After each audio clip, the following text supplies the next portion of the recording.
બનાસકાંઠા જિલ્લામાં વરસાદી મોસમની શરૂઆત થતાની સાથે જ તમામ રોડ રસ્તા પર ખાડાનું સામ્રાજ્ય સર્જાયું છે અને દિન પ્રતિદિન બિસ્માર બનતા માર્ગના પરિણામે ટ્રાફિક જામની સમસ્યા તેમજ વાહનોમાં નુકસાન થવાની ઘટનાઓ પણ બની રહી છે. અંકલેશ્વરમાં પણ તમામ મુખ્ય રસ્તાઓ બિસ્માર બન્યા છે, જે ઉબડ-ખાબડ રસ્તાઓથી વહીવટી તંત્ર પણ અજાણ નથી. અત્યંત બિસ્માર રોડ રસ્તાના મુદ્દે અપક્ષ વિપક્ષ સહિત અનેક સામાજિક સંસ્થાઓ દ્વારા વહીવટી તંત્રને આવેદનપત્ર આપવા સાથે રજૂઆત કરવામાં આવી હતી. તો બીજી તરફ બિસ્માર માર્ગથી અનેક વાહન ચાલકો ત્રસ્ત થઈ ઉઠ્યા છે. ની અંદર રોડ રસ્તાની સમસ્યા ઘણા ટાઈમથી સર્જાયેલી છે.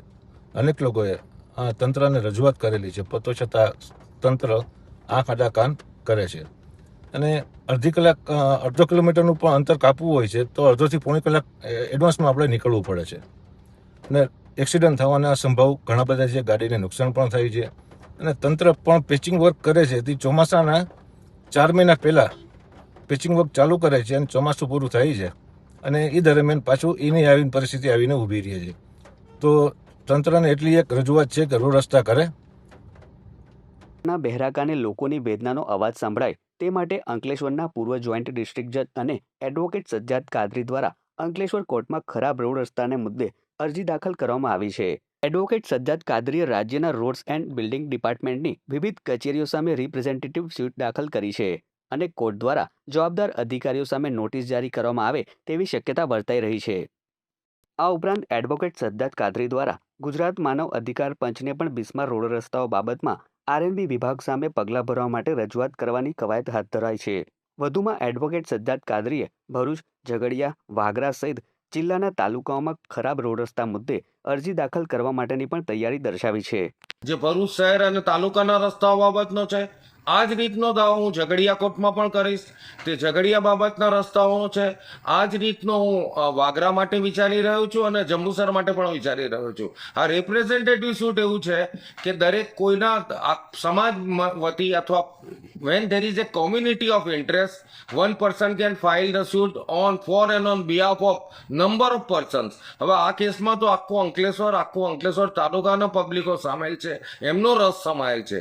એટલે આવું લઈને દાદ લઈને આપણે અદાલતમાં ગયા છે અને અદાલતે પહેલા નોટિસ કાઢવાનું નક્કી કર્યું છે. Not only that, I have return to a Gujarat state human right commission also. This is also a violation of human rights. The bad roads, the dilapidated roads, the roads having pitfalls which constitute violation of human rights. And violation of human rights ma I have written a letter in English to Gujarat Human Rights Commission અને એ letter હું email કરીશ, કુરિયરથી મોકલીશ અને એ letter fax પણ કરીશ અને માનવ અધિકારને પણ કહીશ કે આ માનવ અધિકારનું ભંગ છે અને એ પણ તાત્કાલિક ધોરણે they should take up the matter or the commission should be kind enough to take up the matter with the RNB department on war footing basis so that the burning issues of the bad roads, dilapidated roads can be resolved as expeditiously as possible. આ લઈને અમે અદાલતમાં ગયા છે અને આ જ્યારે જાહેર નોટિસ વર્તમાનમાં આવશે તો જેમાં જેને પણ જોડાવવું હોય એમાં અરજી અરજદાર તરીકે તો જોડાઈ શકે છે અને એનું મોટા પાયે પ્રસિદ્ધિ થશે.